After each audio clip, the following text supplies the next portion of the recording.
Thomas Alva Edison అంటే ఒక bulb కనిపెట్టాడనే విషయం తప్ప 99.99% జనాలకి ఆయన గురించి తెలియదు. ఇవాళ మనం అనుభవించే ప్రతి సుఖాన్ని కనిపెట్టింది Thomas Alva Edison. Edison family poor కాబట్టి తను 12 ఏళ్లకే ట్రైన్లో చాక్లెట్స్ అన్ని న్యూస్ పేపర్స్ అమ్మేవాడు. తన 14 ఏళ్ల వయసులోనే గ్రాండ్ ట్రంక్ హెరాల్డ్ అనే ఒక పేజ్ ఉండే న్యూస్ పేపర్ని సొంతంగా పబ్లిష్ చేసి ట్రైన్లో అమ్మేవాడు. కేవలం అందరూ మాట్లాడుకునే gossips, business statistics, philosophy and పాలిటిక్స్ని పబ్లిష్ చేసేవాడు. తన 16 ఏళ్ల వయసులోనే పబ్లిక్ లైబ్రరీకి వెళ్లి టెలిగ్రాఫ్ సిగ్నల్స్ ఎలా పనిచేస్తాయి అన్న విషయం కేవలం పుస్తకాల ద్వారా చదివి తెలుసుకుని స్టాక్ టిక్కర్ అనే మిషన్ని కనిపెట్టాడు. ఆ మిషన్ అమ్ముదామని చాలా మందికి చూపించాడు, కానీ ఎవరు ఎంకరేజ్ చేయలేదు. చివరికి ఆయన ప్రయత్నం ఫలించింది. One topmost company bought that machine for $40,000 those days. With that money, Edison has set up his own laboratory. తర్వాత తన సహోద్యోగులను పిలిచి, నేను మనుషుల వాయిస్ రికార్డ్ చేసి దాన్ని తిరిగి వినిపించే మిషన్ని తయారు చేస్తాను అని చెప్పాడు. దానికి అందరూ ఎడిసన్ని పిచ్చివాడిని చూసినట్టు చూశారు. అప్పుడు ఫోనోగ్రాఫ్ అనే మిషన్ని కనిపెట్టాడు. అదే తర్వాత గ్రామ్ ఫోన్ అయింది, టేప్ రికార్డర్ అయింది, ఇప్పుడు ఐప్యాడ్ అయింది. ఇప్పుడు మనం మనశ్శాంతి కోసం వినే మ్యూజిక్ సృష్టికర్త థామస్ అల్వా ఎడిసన్. దానితో ప్రపంచమంతా థామస్ వైపు చూసింది. అప్పట్లో గ్యాస్ లైట్స్ ఉండేవి కావు. దానికి ఆల్టర్నేటివ్గా చీప్గా బల్బును కనిపెట్టాలి అనుకున్నాడు. దెన్ అందరి జీవితాల్లో ఆయన వెలుగు నింపగలిగాడు. లాంగ్ లాస్టింగ్ ఎలక్ట్రిక్ బల్బుని కనుక్కున్నాడు. ఆయన బల్బు ఇచ్చిన వెలుగులోనే మనం అందరం జీవిస్తున్నాం.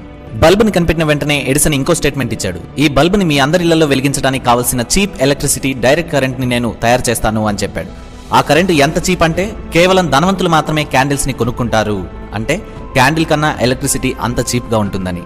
బొగ్గుతో నీళ్లను మరిగించి స్టీమ్ని పుట్టించి స్టీమ్లో ఉన్న పవర్తో జనరేటర్ని రన్ చేసి జనరేటర్స్ నుండి ఎలక్ట్రిసిటీని ప్రొడ్యూస్ చేశాడు. So imagine one day just 24 hours without power.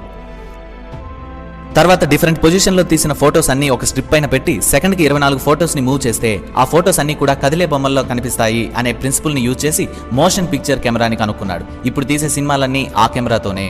ప్రతి చిరంజీవి, బాలకృష్ణ, ప్రభాస్, సంపూర్ణేష్ బాబు వీళ్ళందరి ఫ్యాన్స్ కూడా Thomas Alva Edison fans. Edison film స్టూడియోని స్థాపించి 1200 మోషన్ పిక్చర్స్ని తీశాడు. అంతేకాదు, మనం నడిపే కార్ బ్యాటరీని తయారు చేసింది ఎడిసనే. మనం ఎక్స్రేస్కి యూజ్ చేసే ఫ్లోరోస్కోప్ని కనిపెట్టింది Edison.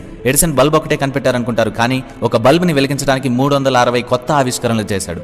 Conductors, switches, generators, sockets, resistors, ఇలా ఎన్నో ఆవిష్కరణలు చేశాడు.